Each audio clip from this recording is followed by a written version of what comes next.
200 200. Are you ready? Yeah. This is the Ross Kaminsky Show. You're a great American. He's a great guy. Now, Ross Kaminsky on Denver's talk station, 630 KHOW. Well, here we are. It's Tuesday. I'm Ross. I just, for the first time in quite a long time, ate two, count them, 1, 2 Egg McMuffins just before the show. I will do my very best not to burp on the air. As a radio professional, I know better than to drink carbonated drinks while on the air because that leads to an even higher percentage of on-air belching, which is considered rude in this industry. So I do have a half sweet, half unsweet iced tea over here, which is normally what I get at McDonald's.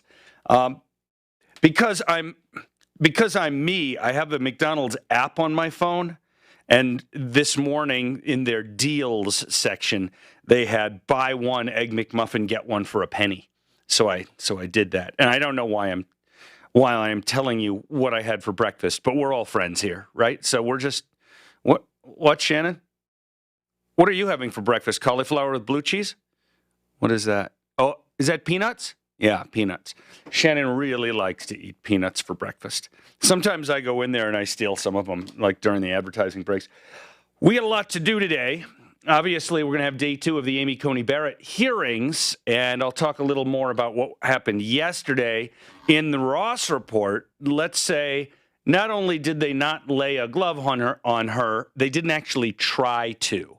And I think that was a good move on her part. Let's see, and I'll get back to that. I wanted to share one other thing with you before I forget.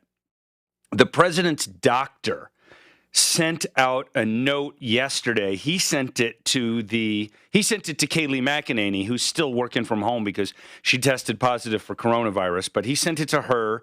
She made it public, which was the purpose of all this. It wasn't like it was supposed to be a secret. And I'll just share this with you because it's pretty short. In response to your inquiry regarding the president's most recent COVID-19 tests, I can share with you that he has tested negative on consecutive days using the Abbott Binax Now antigen card. It's important to note that this test was not used in isolation for the determination of the president's current negative status. Repeatedly negative antigen tests taken in context with additional clinical and laboratory data, including viral load, subgenomic RNA, and PCR cycle threshold measurements, as well as ongoing assessment of viral culture data, all indicate a lack of detectable viral replication. This comprehensive data, in concert with the CDC's guidelines for removal of transmission-based precautions, have informed our medical team's assessment that the president is not infectious to others. And the reason they put that out, of course, is that the president has been going out on the campaign trail, and people have been asking, are you COVID negative? Are you safe to travel, not just for you, but for everyone who's going to be around you? So they put this out to say, indeed, the president is safe to be around right now. And I don't have much more comment to add to that. I just wanted you to hear that directly in case you, because I had the question myself, right? It's a perfectly reasonable question. If you're going to go out and be around reporters and around supporters and around staff at the event, or, whatever that is, what'd you say? Yeah, there are rumors he might come to Colorado. We also think he's going to go to Pennsylvania, where a state that he really probably must have to win, because it looks like Wisconsin's going to be a lot harder than it was last time. He really needs Pennsylvania, and he needs to try to pick up some of these, potentially smaller states that people hadn't thought about that much, and Colorado could be one. So we'll see. Oh my gosh, I have so much I want to talk about today. Okay, I kind of enjoy my ongoing mini feud with Tay Anderson, the now just old enough to drink member of the Denver school board who doesn't seem to have a job that pays anything. Right, the Denver school board job doesn't come with a paycheck, and it doesn't appear that he has another job. And I do kind of enjoy arguing with the guy. He's sort of fun to argue with. He's he's probably like a worse version of how I was when I was 22, where I thought I really, really knew a lot and understood the world pretty well. But he has even much less humility than I did when I was 22, when I thought I was pretty sharp, because at least I didn't think, and of course this was pre-blog, pre-internet, right, pre-podcast. So I don't know if I would have been different then, but I can tell you as a fact, at the time, I didn't think that everybody in the world needed to hear my opinion on every single issue, whereas Tay Anderson seems to want to send out a tweet about everything, right? He sent out a tweet yesterday about Columbus Day, and he's tweeting about Supreme Court judges, and he's tweeting about everything. He's organizing a busload of people, or did organize a bus of people to go to Washington, D.C. to protest against Amy Coney Barrett. And the dude is 22 and unemployed, as far as I can tell. And he's a radical leftist. He's the guy who's eliminated or on the path now. They're phasing out SROs, police officers, in Denver public schools. And he's talking about now how he intends to radicalize, he doesn't use the word I am, the Denver public schools required education to graduate from high school along the lines of, you don't need to study American history, but if Tay gets his way, you'll have to study things like, indigenous people's history in order to be able to graduate from high school and all kinds of things like that. So yesterday, I got in this debate with Tay. It actually started with Tay Anderson sending out a tweet where he said, "Say it with me, Christopher Columbus was trash," and he writes it over and over. Christopher Columbus was trash. Christopher Columbus was trash. He writes it over and over and over. To which I replied, "Say it with me, Tay needs to get a job. Tay needs to get a job. Tay needs to get a job. Tay needs to get a job." Long story short, Tay's response to me was, "Look, the white guy doesn't like it when a black guy expresses an opinion." And boy, did I go off on him. As you might imagine, not only is Tay Anderson a raging racist, as proven by that, but by other things as well, but it's also just so mindless, because everybody knows that when somebody, black or white, wants a white guy to shut up in a conversation because the other guy, whether white or not, is losing the argument, they just call him a racist. Calling someone a racist is just a way to say, shut up. It's a way to scare somebody, attempt to scare somebody into shutting up because, he's going to call me a racist if I question his opinion. But to quote Damon Wayans, "Homie, don't play that." One of my favorite lines of all time and one of my favorite characters of all time. And I'm not going to shut up just because this twerp decides to call me a racist because I disagree with his opinion. I was relatively polite to him in response, saying that I said, "You are a negative influence on our community most of the time because you are you, not because you're black." And I don't know if he later muted me or what, but he hasn't responded in a while. Maybe he just realized he was losing. Oh, here's one other one. I said to him, he saw the thing about get a job, and I said, "I don't know how you pay your rent." And then he said, and he probably thought he was being quite clever, he said, "Well, it appears I live rent-free in your head," which is actually not a bad line. But then I said, "Well, if that's true, it's lucky because it's all you can afford." Anyway, there are plenty of people who like the guy. And, Denver elected a communist to city council. So what are you going to do? Denver is turning into Seattle or Portland, and people get the government they deserve, and their kids are going to be unemployable. And I won't even feel that bad. you know what? If Denver voters keep electing people like him and Comrade Candy and all that, you know what? You get the government you deserve. And you can either elect better people, or if it's so overwhelming already, the number of people in Denver who don't know who to vote for and don't understand much of anything, and they're just dominant, then maybe you just leave and you do the Atlas Shrugged kind of thing and just move outside. I don't mean leave Colorado. I just mean leave Denver city limits, so you don't, pay so much taxes to them. You don't pay property tax to Denver, and you just, get away from the people who seem to be on a mission to destroy their own city and county. But I'll leave that to you. Where I live, literally, I've said this before. Remember the old thing that was, it was actually a Saturday Night Live skit. It wasn't said by Sarah Palin, but people apparently think she did, even though she didn't, that, I can see Russia from my back deck or whatever that line was. And I can see Denver from my front door, in the sense that I don't live in Denver. The houses across the street from me are in Denver.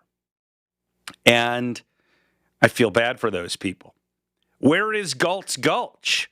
Oh, that's right. I mean, Galt's Gulch is wherever I live. In fact, I think my Twitter profile says that I live in Galt's Gulch. But Galt's Gulch is wherever I live, basically. That's almost the definition of it. In the book, Galt's Gulch is in Colorado. And everybody should go read Atlas Shrugged. All right, I promised you this.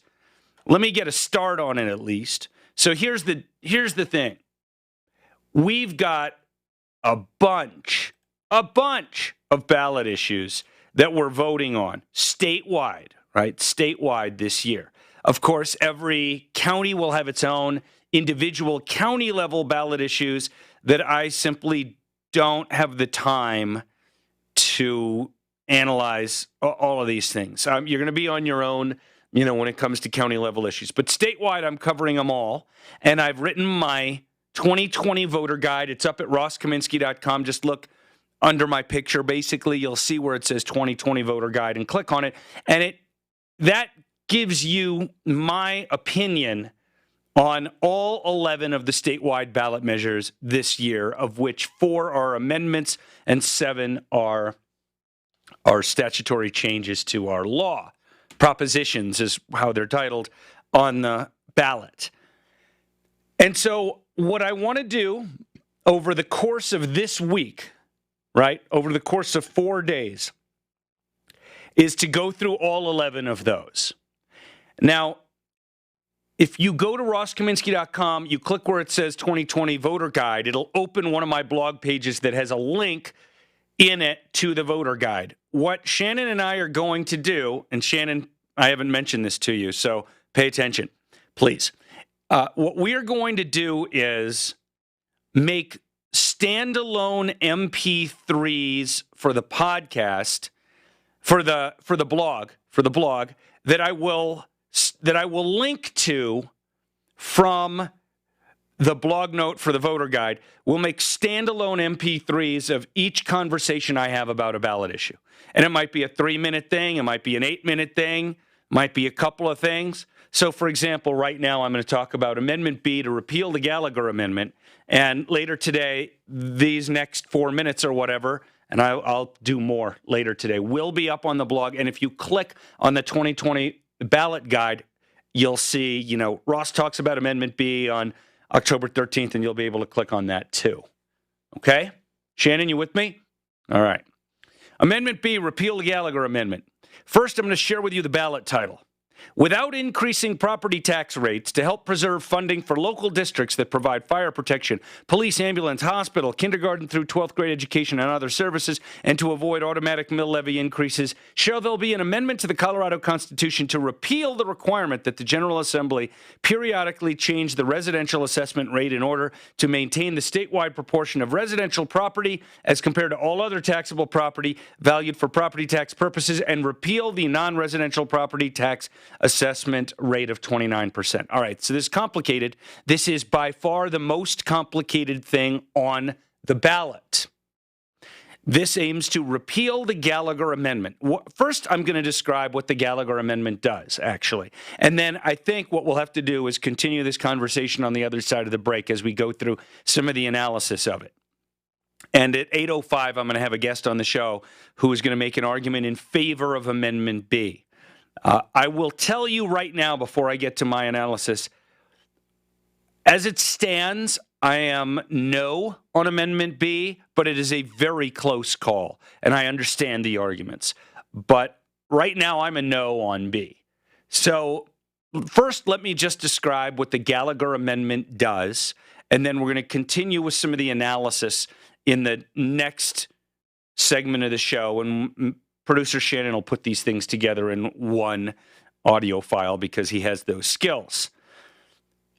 The Gallagher Amendment requires that non-residential property pays 55% of all of the property tax paid in the state of Colorado, and residential pays 45%.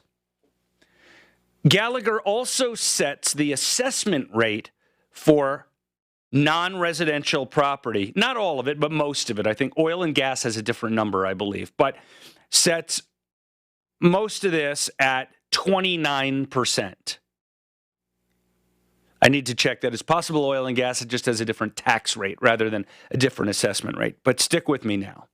So, since non-residential property has a fixed assessment rate, which I probably need to define, and can only pay 55% of the property tax, it means that if you get in a situation such as Colorado has been in for some years now, where the value of residential property starts going up more rapidly than the value of non-residential property, but residential property is only allowed to contribute 45% of all property taxes to be collected, it forces the state to reduce the residential property assessment rate.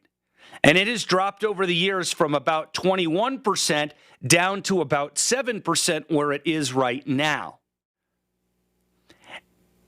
And that, in turn, can put a real squeeze on some parts of the state. Again, I realize this is almost mind-numbingly complex, but I'm going to try to simplify it for you and for me right after this. Keep it here on The Ross Kaminsky Show. This is Denver's Talk Station with Ross Kaminsky now. Michael Brown at 2, 630 KHOW, Denver. Now, Impact Traffic. This report is sponsored by Staples Stores. From the Betfred Sports Traffic Center, it's a busy Tuesday morning drive. Eastbound I-70 is completely shut down. It's a bad crash. Eastbound I-70 closed at Quebec. All traffic being forced off at Quebec. You can head north up to Northfield, which is 49th. Head east over to Center Park or Havana, then take that back down to I-70. Eastbound 70 shut down at Quebec. Westbound 70 backed up. That is construction at Peoria. Crash up north, southbound I-25 at 84th Avenue, blocking the express lane. Denver's forecast, sunny skies, breezy, warm today, high fire danger, high near 80 degrees, currently 47 degrees. Impacting your drive to work, Susan Phelan, 630 KHOW. Staples helps your business with everything from office essentials to health essentials, all at amazing prices. This week, earn 40% back in rewards when you buy any 2 ink or toner cartridges. Offer ends 10/17 while supplies last. Details at staples.com/40 and rewards. Save big at Staples.